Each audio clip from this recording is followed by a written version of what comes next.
All right. All right. Good afternoon, everybody. My name is Jenny McFarland. I'm the bird conservation biologist for the Tucson Audubon Society, and we're going to be meeting today. This is our volunteer coordination meeting for the 2023 Atascosas Highlands Elegant Trogon Survey, and that's for this Saturday, May 13th, 2023. And we're going to talk a little bit about elegant trogons themselves, and then some logistics about the survey for Saturday. All right, so I'm going to go ahead and share my screen. And let's see here, share screen. I have to make sure I hit share sound because we're going to do some sounds. Okay. It didn't ask me which screen. It should have done that. Okay. There we go. All right. Now it's going to be right. Okay. All right. So these are part of our 5 elegant trogon surveys that we do every year. We do 5 different mountain ranges, 5 different important bird areas. And this is the first one. So Atascosas Mountains is our smallest sky island that we do for these trogon surveys. It's also the lowest elevation of the 5, which is another reason we do that one first in May, because it does warm up there a little quicker than the other mountain ranges. And it also tends to get a little bit hotter a little bit faster. So we do that one first. And also it's sometimes the one the trogons show up in first. It just depends on the year. But I wanted to start by talking a little bit about elegant trogons. They're certainly a very famous bird. Many people who help with these surveys have probably already encountered them.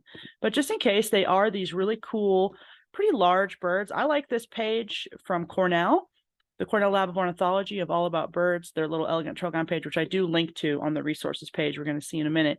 But this is great. It's got some nice photos of males, the iconic males. And it also has a nice video that does a really nice job showing some of the behavior. I also like their captions here are very good. So they have this, with this photo here of this male trogon, it says here, hunchbacked bird with long, square-tipped tail. Males have a red belly, a white chest band, and dark green head, red eye ring, which really does pop if you get a good look at them, and a yellow bill. And the undertail is finely barred. That's actually a really nice detail. It's a really good description of what elegant trogons look like, because they do have this beautiful kind of fine pen and ink pattern on the bottom of the tail, the underside of the tail. They're really very beautiful birds. Now, the back of the tail is this coppery color, and they also have this nice green on the back and head. And the back of the tail and the back of the body and head are also pretty iridescent, which is, if you get them in the right light, as you can see, it's really very beautiful. Their red is not iridescent. It's just sort of a lovely matte red. And I really like this resource too, because it does a good job showing males, which is the one most people are familiar with. That's the trogon that ends up on the t-shirts and, the posters and all that. But it has really good photos of females too, and juveniles. So here's a juvenile trogon. I have had some reports from folks in the Chiricahuas saying that at least one pair is already on babies. That's very, very early. That's much earlier than normal.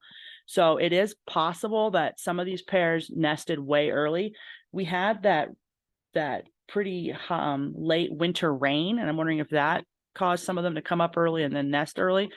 So being aware of what juveniles look like, I think is going to be pretty important this year. They are very much female looking, which I'll have to show a female in a minute, but they are pretty female looking, but they have these white spots on the wings that really look different. And if they're very, very young juveniles, their tails are really, really short little tails. If they've been out of the nest for a little while, their tails grow out. But when they're fresh out of the nest, they have these teeny tiny tails that look really cute. So the young ones have the white teardrop like the female. So here's an adult female. She's got this teardrop mark behind her eye, a brown back, the same coppery tail on the back as the male. They have another female picture from the front that was very good. Where is that? There it is. Okay, so here's a female from her, like a front view of a female. She has sort of a brown head, that teardrop behind the eye, a gray chest, and then this really pretty kind of rosy pink lower belly. Reminds me of the coloration difference, reminds me a lot of Vermilion flycatcher, actually, where the females just have a little bit of pink on the lower belly. But she's the same size and shape as the male. And they actually do call a little bit, which we'll talk about in a minute. But the juvenile is going to look a lot like this, except they're not going to have that pink, and they're going to have the spots and the wings that the females don't have. So here's the back of an adult female. She doesn't have these spots on the wing coverts, but a juvenile does. Okay, these white spots kind of at the shoulder. So you definitely be aware that there could be juveniles this year. That'd be pretty cool. This page also has a really nice video of a Trogon and a really good description of behavior, which the video is going to show. Okay, so it says here, usually stays very still while foraging. This is why I think they're so hard to find. They're really good at just sitting still, even though they're so big. Perched on a limb at middle height in the understory. So they do tend to be, people ask me sometimes, are they sitting really high in the trees? Are they very low? They do tend to be, they're often kind of like eye level to a human, you know. They're usually kind of in that mid-story, sometimes sitting in real dense stuff parts of the trees where you can't really see them, but sometimes they'll sit just quietly on thin understory branches or kind of mid-story branches that look almost like too thin to hold their weight. But I mean, these birds are mostly tail, so they're not that heavy, I guess. And they'll sit on branches that look kind of thin, but this is a really good description here. Scanning the surroundings with slow movements of the head. So here's a little video. Let's watch it. This is pretty cool. And he's gonna make noise too, so I'll turn the volume all the way up.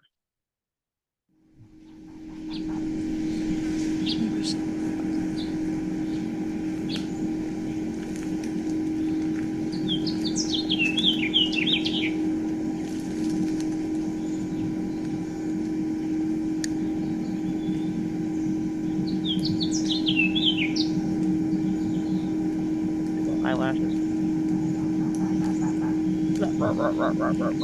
That's one of the calls that you hear a lot from elegant Trogons.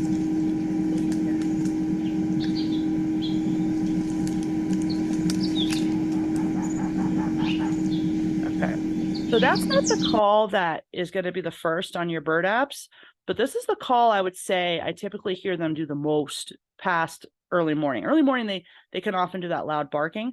But when a Trogon is in a pair, this is the call they often will do. And look how relaxed this bird is. He's just preening.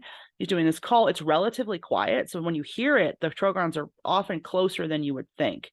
They do this sort of call, and I think it's very much sort of just a communication kind of contact call. They do a more sort of iconic barking call, which we're going to hear here in a second. All right, here we go. It's a gorgeous call of the elegant Trogon.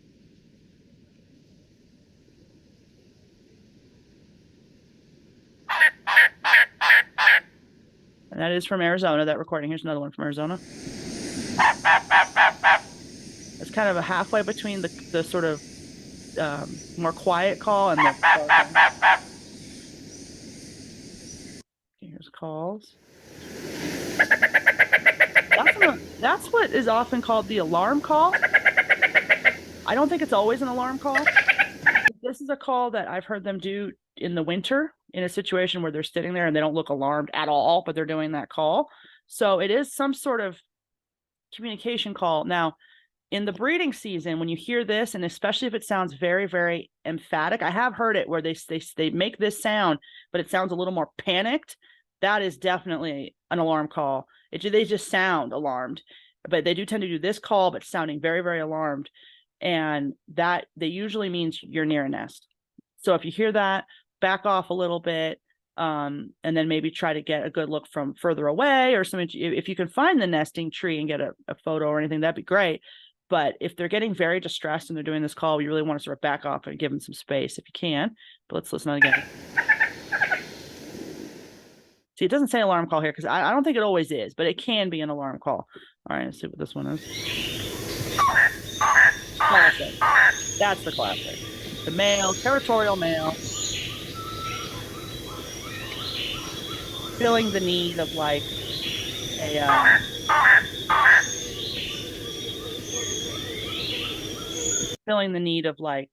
a songbird for song, right? Announcing it's his territory. That's sort of a call, either trying to attract females or telling other males to stay out. This is his territory. Classic. Now, the females will do calls. I've heard them do that barking call. I've also heard them do the cha-cha-cha-cha-cha call, which seems just far more like a pair communicating with each other. I've also heard two males do that to each other, trying to sort out whose territory was where. But the females have a voice pitch that's like a full octave below the male. The females have a deeper voice than the male, and they call far less frequently. The females call. I have heard it just a few times, but how we've done these surveys in the past is if you are hearing the barking, the really loud wah wah wah wah kind of barking, and that's all you're hearing, you can say you have a male. If you hear the cha cha cha cha cha cha cha cha, we have for several years now been interpreting that as a pair, as a bird that's a pair. Okay, because they tend to do that to each other as like a contact kind of communication call. It's like I'm over here kind of thing. Especially the males do it quite a lot. Try to get it, see if you can find the female. Boy, the females, they're tricky to see. They're good at hiding. And sometimes if they are nesting earlier this year, they may be in the nest, in the cavity nest. Oh, because it's one other thing I wanted to show. Okay, that's right.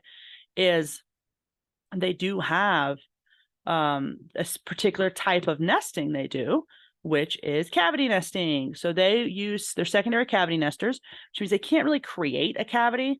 They need a pre-existing cavity. They might modify them a little bit, like widen it or something a tiny bit, but they do need a pre-existing cavity.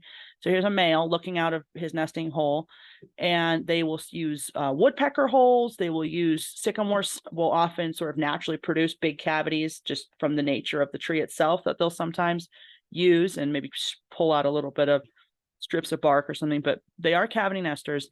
And this is actually a really limiting resource for them. I think some of the reason we find trogons in the same territories over and over again is because there's a good cavity, and the males do fight over them.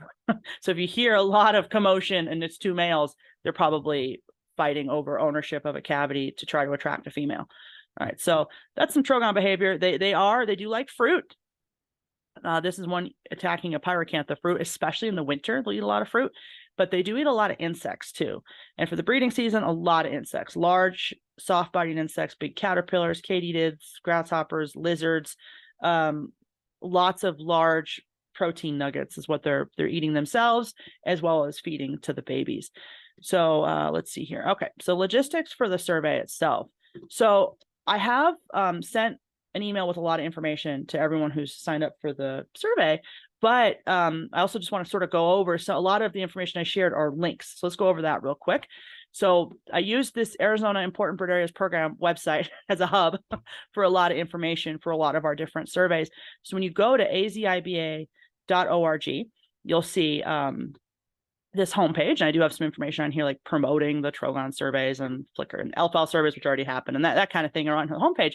But if you go to the survey resources tab here at the top, this is where I have all of my information, like sort of individual pages for different types of surveys. So all sorts of stuff here, Elfals and Purple Martin stuff and all sorts of stuff. But if you go down to the Trogon page, Elegant Trogon Surveys of the Sky Islands, click on that page, comes here. It's got some background information. So this page has some sort of general information about Trogon surveys. And then I have individual pages for each of the 5 Trogon surveys. So this general page just gives some background about Elegant Trogons, the dates for this year for all 5 surveys, the link to sign up for the surveys. It also has some survey resources, and this is going to be pretty helpful too. We'll talk about that in a second. I also have this video I made a few years ago talking about what to expect on a Trogon survey. If you've never done a Trogon survey before, should definitely review this video. Or I can also, what it's basically saying is that we're going to be hiking around looking for Trogons. I did this video a few years ago based on some feedback where I had some volunteers who signed up who didn't really understand what they were getting into, and hiking, half a mile was like too much for them, like that kind of thing. So it just talks about that we are kind of in the backcountry looking for Trogons. So if you're familiar, if you've done other bird surveys with me, you probably will be totally fine doing this. But if you're not used to sort of hiking around in the Sky Islands, that's what this video is talking about, the fact that we will be doing that for these surveys, looking for Trogons. All right, so let's see here. I do have this PDF, about the different calls of Trogons. This was written by Rick Taylor, from a book that's out of print. So Rick said we could post a scan of it. This book's out of print, but it's this book he did of Trogons of like Arizona. And he had this chapter in there that's really good called Ego. Now, in the 70s, Rick spent a lot of time with elegant Trogons in the Chiricahuas, especially spending a lot of time kind of hiding in the bushes, watching their behavior, watching their nesting and all that. And he drew some conclusions on what the different calls mean. That's what this little PDF is saying. So his sort of opinion on what these different calls mean. And this is where we sort of started with the idea that the coink call. So if you use these terms in your data sheet or on your, when you enter your data, I'll know what you mean. But coink call, I just call that kind of the male territorial call. That's the classic barking, rah, rah, rah, rah, really, really loud call.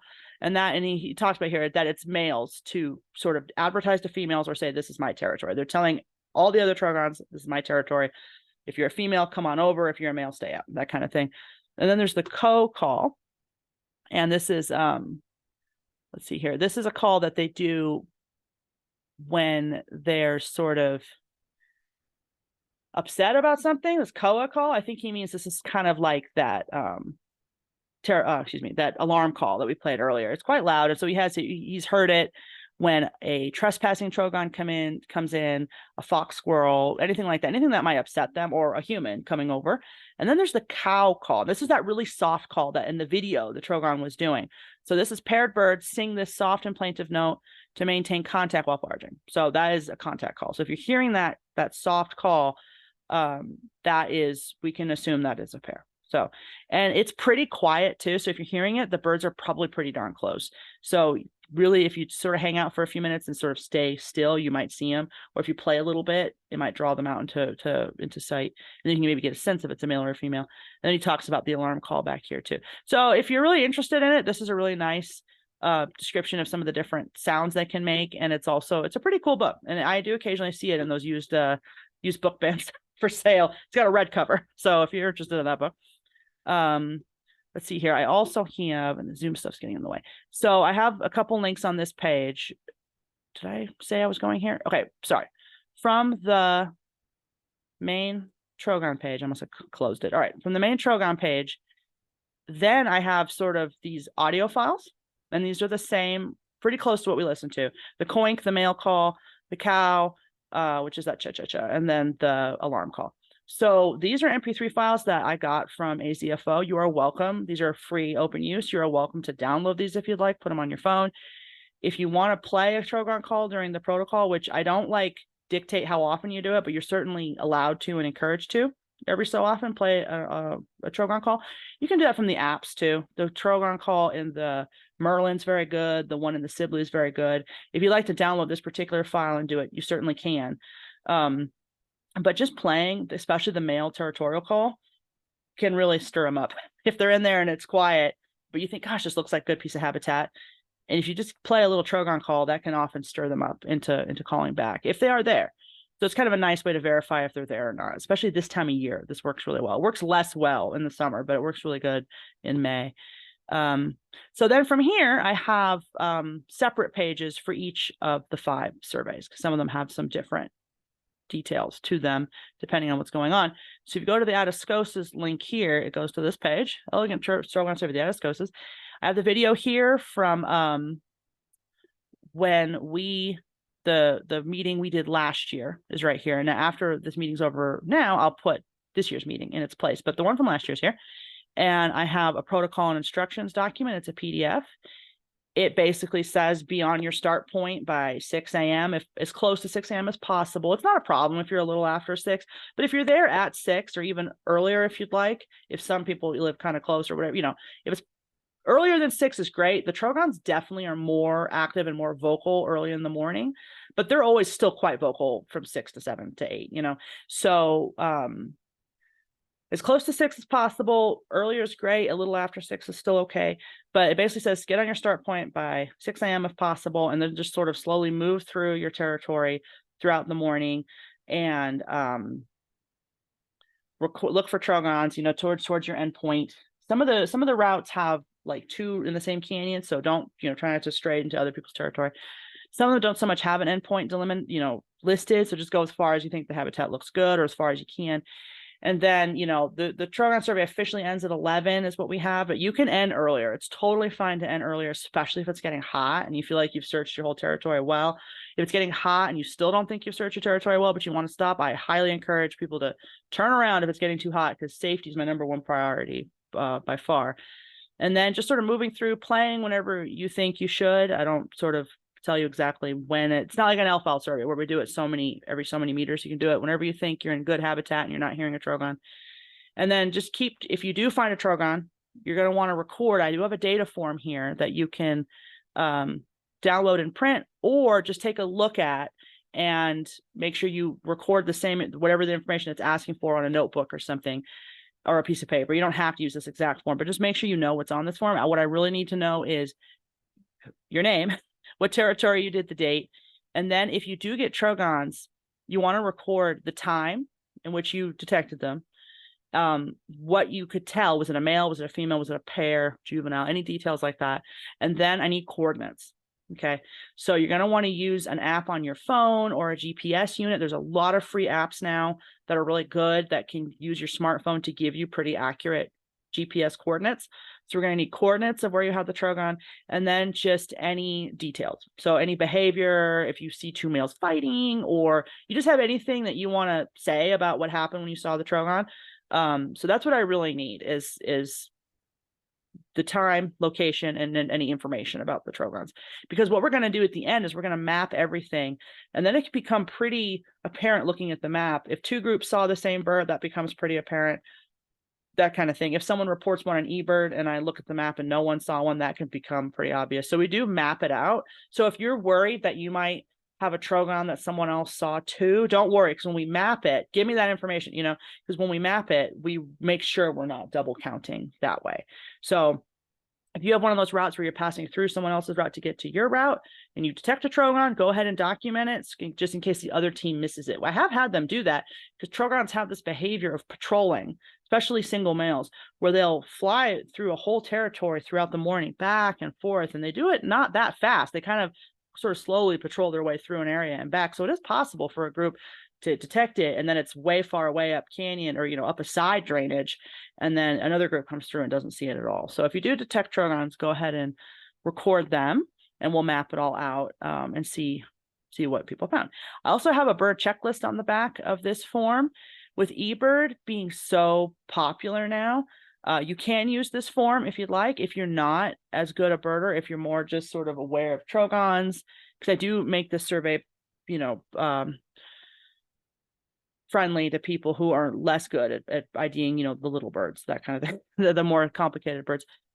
So if you don't know this, that's totally fine. But if you are a birder who can identify most of the birds of the Sky Islands, you can use this form on the back, or you can just do an eBird checklist. That's probably the easiest way, and that's so popular and easy now. So if someone in your group can do an eBird checklist and submits that for the whole morning of all the other species you're seeing, that'd be great. I am going to need you. It'd be great if you could share that with Arizona IBA username. I will send that detail in a follow-up email to everybody. And so that's great that we can get your sort of bird checklist for what you saw that morning. So for this particular survey, I have some details, but one detail that's going to apply to all 5 surveys is we do have an online data entry form. This is linked to on that page of the Atascosas page. I also will send this out in a follow-up email to everyone who participates, that here's the link. And it's using Google Forms. So it's like an online survey that I set up where it's asking you pretty much what's on the data form. Who are you? What's your phone number? What survey you did? I have all the options right here. Atascosas Patagonia. You know, you select which one it was, the name of your route, how far you went, you know, because this is all, and it's fine if you didn't complete your whole route. That is not a problem. That is, you know, it's I just need to know in terms of if someone sees one on eBird, you know, maybe we'll add it, that kind of thing. So it's not a problem. But let's see if anyone else helped. This is all real important for how many miles did you travel driving to help with the survey. That's really important for our volunteer hours that we submit to Game and Fish. And then if you kept an eBird list here, and it says here too what to share it to, AZIBA survey, no space. And then you can also put a link to your checklist right here too. And then how many Trogons did you see? And this is very important that if you saw 0 Trogons, please do submit this form with a 0 on it.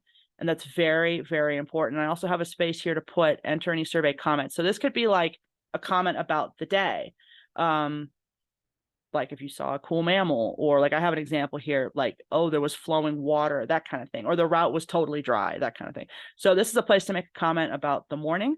And then I ask here, do you have any elegant Trogon observations to like report, basically? Now, I love how Google Forms does this. You can do sort of binary surveys where if you say one thing, it does this, and if you say the other thing, it does that. So how I have this set up so that if you say yes, it takes you to another page where you will then tell me about the Trogon that you had. And if you say no, the survey is over. So I tried to make this really easy. So for people who had no Trogons, don't have to like go through all that other stuff about where were the Trogons. You know, it's very just the one page if you had none. And then if you say yes, it takes you to another page to ask you about the Trogons. So that's where you can fill that in. So then you just hit next and that's over. So I try to make this as easy as possible for people to enter their data online. And this is going to be the same form for all 5 surveys. It's just you tell me which of the mountain ranges it's for. And this is great because then at the end, all the data is in one place and we can kind of go through it and then we get ready to map it. All right. So for Saturday's survey of the Atascosas, I did share a link with everyone. Was it yesterday? Pretty recently. I think yesterday, maybe the evening before, of where the routes, who's on what route. So this is an online page I have of all the descriptions of the routes. The reason some of them are blank is we have a few that the last several years in a row have not had any Trogons. I also have a few that are very difficult to get to. So the Atascosas is one of the trickier of all the 5 mountain ranges we do. Access can be tricky. Some of the canyons, like in really good years, will have Trogons, but then many years don't have Trogons. So I prioritize sort of my core routes, the routes we do every single year, the ones that tend to have Trogons. And those are the only ones I've assigned this year. Some years I have tons of people, so I have them do some of these other areas. But so the core route, Peña Canyon, I have 2 teams going in there. Walker Canyon, I have 2 teams going in there in a similar way, where I have the north end, the end closer to the main road. And then Tim is doing, and that's for you, Cynthia, and then Susan. And then that's a really good area too. I really think you very well could have Trogons in there. And I also have a note in here that if you have extra time, if you're like, well, we didn't have any and we want to see more, the canyon forks, Tim's going down the right fork, which is the better fork for sure, the right fork. But if you have extra time and you want to, you can go down the left fork. I don't have a team doing that. So, and that's just the description for left fork is, I say left fork, east fork, left fork. Yeah, when you're going down the road, it's to the left, east fork, left fork, same thing. So if you do want to, you can. You certainly don't have to. But if you do want to see more, you can go down to left fork. Now, where your route ends, Cynthia, right where the 2 sort of routes in Walker Canyon, west fork, the right fork meet, that's a really good spot. You'll probably both have a Trogon on there. It's the same Trogon, but that's a really, really good spot. So go ahead and observe it. Tim will see it on the way in. You guys will probably see it at your endpoint. Can you show me that on the map? Yeah, I sure can. So we're gonna go to the map in just a second. So then I have, people doing Alamo, which leaves from the same area. Like 3 teams are gonna park in the same Peña Canyon area. Because Alamo goes off to the west from the Peña parking area. Ron's doing his normal Calabasas route. But on the map, what I'm talking about here, so I do have this map, which is also linked to on that same page for Atascosas, is I have all the little routes here on a map, and they're all labeled. So this is how the Atascosas work. They're to the west of Nogales. So you come down I-19, almost pretty much to the U.S.-Mexico border, and then there's an exit here for Ruby Road. So you're going to follow signs for the Ruby Road exit, or like the signs say to Peña Blanca Lake. That's what you want. You want to be heading towards Peña Blanca Lake. And it's a big recreation area, so it tends to have good signage. So you're going to follow I-19 to exit 12, Ruby Road. You're going to go west through here. These are some routes here. These further east ones, we did try them one year. This is an area we did for cuckoos and had great luck with cuckoos in here in the monsoon season in past years. And I always thought it looked good for Trogons. And I've sent teams in there a few times. And we have not had Trogons in there. So it's a good area. You get other really good stuff in there.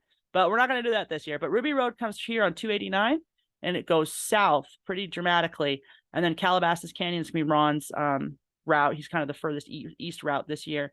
And this is signed. It's like a big group picnic site campsite, big group site here at Calabasas. That's a good canyon.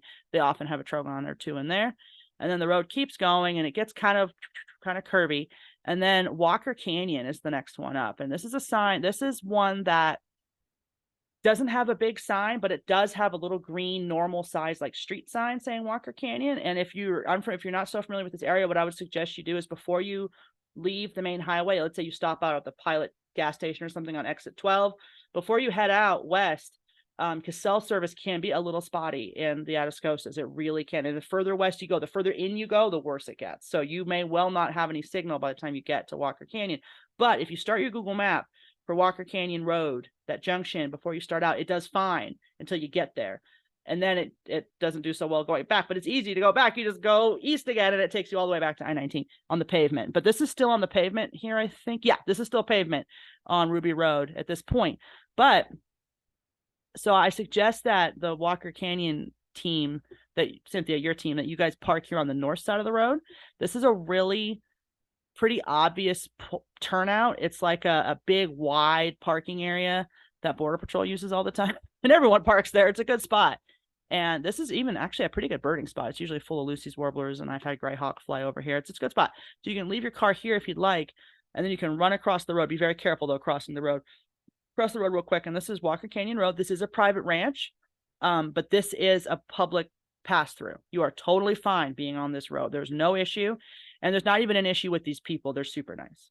They're super nice, and they always wave at me whenever I'm like trotting through here or driving through here. So this is a pretty drivable road, but since you guys are surveying this road, I would just park on the other side and walk in. Tim is going to drive in because he's going further. So, and his car can do it. So he'll drive in, but you guys are going to survey this, and this can be quite good. So here's that junction of what I call left fork and right fork, because when you're going that way, it's left and right. And so Tim's going to keep going right, and you guys will too for your first, this is your main route, is to go right. And then right here is where Tim's going to start. Okay. So this is the turnaround. Okay. So the road, the trail keeps going from here. And what it is old road that's so degraded from this point on that it's like a trail, but it's an old road. And Border Patrol, they drive it, and they're like ATVs and they're trucks, but a normal person wouldn't drive any further than this. And it's a beautiful spot. So the road goes through here, and then there's really nice, and it's really obvious. It's a big sycamore in the middle, and then like a turnaround going around it. And they often nest in that sycamore in the middle of the turnaround. That's often a nesting tree for the Trogons. And if they're not there this year, I don't think last year was it 2 years ago? The year we had that horrible drop in the numbers. Yeah, 2021. In 2021, I don't think they nested there, but they weren't nesting almost anywhere. That was a really low year. But anyway, so not always, but they often nest right in here. So this is where your guys' route, yours ends and Tim's starts. So, but check it out because it's a really good spot. There's often a lot of good birds there. I've had a thick-billed kingbird nest there more than once. It's a really cool spot. It's really beautiful spot. And so then you guys just head on out. Now that's probably plenty for a morning. But if you do feel like, I don't want to do more, you can definitely do this left fork a little bit if you want. I'd rather you do that than go further because Tim's covering this. So, but I think this is plenty. There's plenty to deal with, the blue route. But if by any chance you want to, just so you know, no one's on the yellow. So you can go in there and not be in anyone else's territory. So continue further west. This is where several teams are going to meet here. This is the Peña Blanca turnoff. This is a pretty obvious bend in the road so it's after the turnoff to the lake. Okay, so this is where the paved road curves right to go up to Peña Blanca Lake, and the dirt road keeps going straight. We're going to get on the dirt road, going to keep going. This is staying on Ruby Road, going to keep going. And then there's a pretty good bend, and you can often kind of see the corral from the road. So there's a big corral here, and there's like a big brown forest, it's like Forest Service bulletin board sign looking things. There's one of those there. And this is all Coronado National Forest that we're in. And so you can sort of drive in here and you see a lot of people park around this tree. It's a similar kind of pull out, but off of the main road. And so go ahead. Yes. Is that where I'm meeting you? Yes, that's where we're going to meet, Linda, if that's all right. Okay. And then Donito, I think it's going to be probably, I don't know if you can hear me. I don't know if you're out there yet, Donito, but you'll probably be camping somewhere in this area, right?